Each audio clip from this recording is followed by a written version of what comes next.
السلام علیکم دوستو، میرا نام زینت ہے۔ میری ماں نے غربت کی وجہ سے میری شادی کم عمر میں ہی کر دی تھی، کیونکہ میرا باپ بہت سال پہلے دنیا سے چلا گیا تھا اور میری ماں نے مجھے بہت مشکل سے پالا تھا، اسی لیے پہلے ہی رشتے پر مجھے گھر سے چلتا کیا۔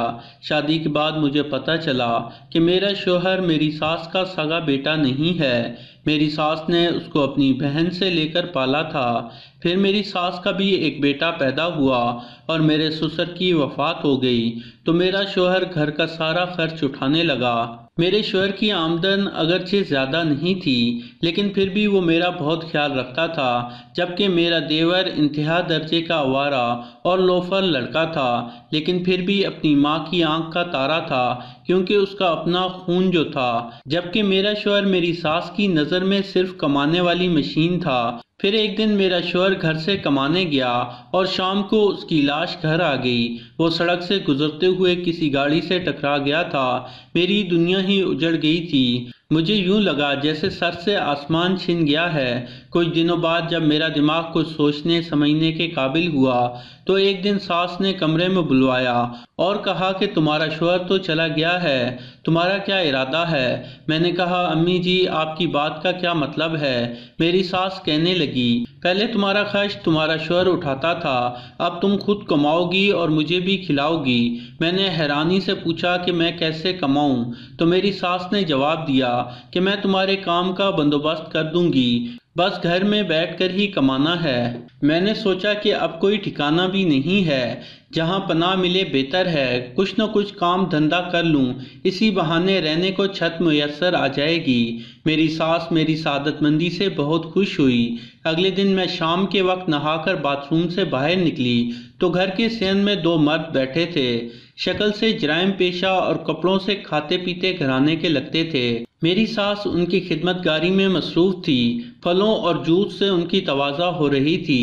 میں سوچ میں پڑ گئی کہ یہ کون اتنے اہم لوگ ہیں۔ میری ساس تو مفت میں کسی کو مری ہوئی مکھی نہ دے، لیکن یہ حیرانی جلد ہی ختم ہو گئی۔ میری ساس میرے کمرے میں آئی اور کہنے لگی کہ جلدی سے تیار ہو جاؤ، آج تمہارے کام کا پہلا دن ہے۔ میں نے پوچھا کہ امی جان کیسا کام؟ مجھے تو کچھ پتہ نہیں۔ میری ساس مسکرا کر کہنے لگی کہ بہو تم بہت بھولی ہو، باہر جو مرد بیٹھے ہیں تم ان کے ساتھ جاؤ گی، دیکھو میں نے صرف ایک رات کے 10,000 وصول کیے ہیں۔ میری ساس نے مٹھی میں بند نیلے نیلے نوٹ میرے سامنے لہرائے تو مجھے اسی وقت سمجھ آ گئی کہ میری ساس نے کس کام دھندے کا ذکر کیا تھا، اور وہ کچھ اور نہیں بلکہ جسم فروشی تھا۔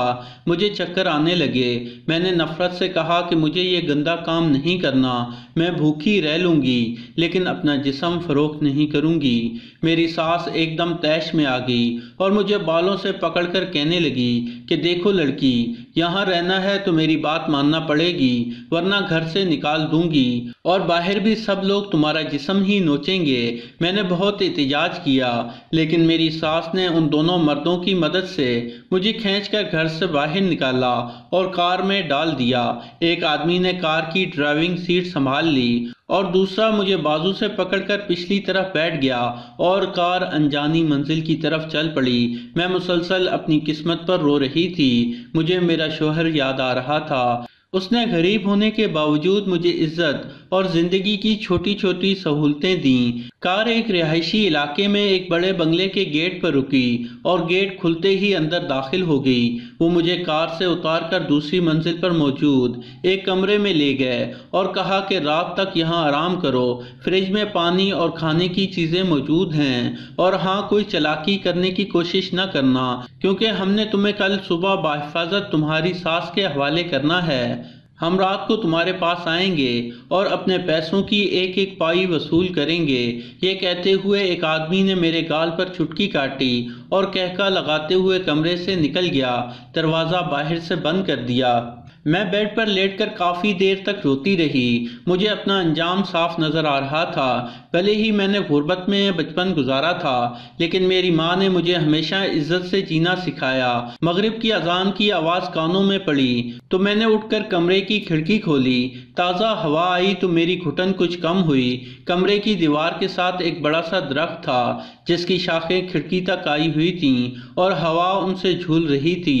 میری سوچیں بچپن میں چلی گئیں۔ ہمارے صحن میں ایسا ہی درخت ہوا کرتا تھا، اس پر چڑھ کر میں سارا دن کھیلا کرتی تھی اور اس کی شاخوں سے جھولتی رہتی تھی، ماں کے منع کرنے کے باوجود پھر بھی اس درخت پر چڑھ جاتی تھی۔ اچانک ایک خیال میرے ذہن میں کودا اور مجھے لگا کہ یہ درخت میری عزت بچا سکتا ہے۔ میں فوراً کھڑکی تک آئی اور بڑی بڑی شاخوں کا جائزہ لیا۔ یہ شاخیں آسانی سے میرا وزن برداشت کر سکتی تھی۔ میں نے ایک مضبوط شاخ کو پکڑا اور اس کے سہارے نیچے لٹک گئی۔ جب میرے پاؤں ایک مضبوط شاخ پر جم گئے تو میں نے دونوں ہاتھ چھوڑ دیے۔ اگلے 5 منٹ میں سڑک پر کھڑی تھی۔ میں نے آس پاس دیکھا اور ایک طرف دوڑ لگا دی۔ تھوڑی ہی آگے مجھے ٹرین کی پٹری نظر آئی۔ میں سیدھی چلتی ہوئی ٹرین کی پٹری پر آ گئی اور ایک انجان سمت کی طرف چل پڑی۔ اچانک مجھے پیچھے سے آتی ہوئی ٹرین کے ہارن کی آواز سنائی دی۔ ٹرین ڈرائیور بار بار ہارن دے رہا تھا۔ میں نے فوراً فیصلہ کر لیا کہ اگر میں زندہ رہی تو جگہ جگہ مجھے جسم کے بھوکے درندے نوچ کھائیں گے اور بار بار مرنے سے بہتر ہے کہ ایک ہی بار مر جاؤں۔ میں سر جھکا کر چلتی رہی۔ موت لمحہ بلمحہ میرے قریب آتی جا رہی تھی کہ اچانک کسی نے میرا بازو پکڑا اور مجھے اپنی طرف کھینچ لیا۔ اسی وقت ٹرین شور مچاتی ہوئی میرے پاس سے گزر گئی۔ جس شخص نے میرا ہاتھ پکڑ کر مجھے مرنے سے بچایا تھا اس نے مجھے اپنی باہنوں میں اٹھا لیا اور ایک انجان جگہ پر لے گیا۔ میں نے خود کو چھڑانے کی بہت کوشش کی لیکن ناکام ہو گئی۔ اس نے مجھے زمین پر گرایا اور میرے ساتھ چھیڑ چھاڑ شروع کر دی۔ میں چیختی رہی لیکن میری مدد کو کوئی نہ آیا۔ پورا 1 گھنٹہ اس نے میرے ساتھ چھیڑ چھاڑ کی۔ اس نے میرے ساتھ وہ سب کچھ کر ڈالا جس کا مجھے ڈر تھا۔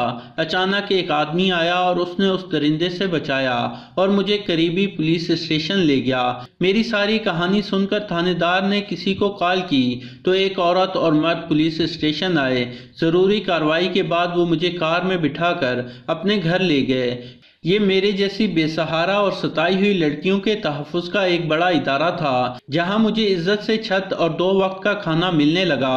میں نے اپنی ادھوری تعلیم دوبارہ شروع کی اور کچھ عرصے بعد اپنی محنت کے بلبوتے ایک ایسے ہی ادارے کی سربراہ بن کر آج میں اپنے جیسی بے سہارا عورتوں کو سہارا دیتی ہوں اور ان کی ہمت بنتی ہوں۔ اور آپ لوگوں سے گزارش ہے کہ حالات جیسے بھی ہوں ان کا مقابلہ کرو کیونکہ اسی میں انسان کی بہتری ہے۔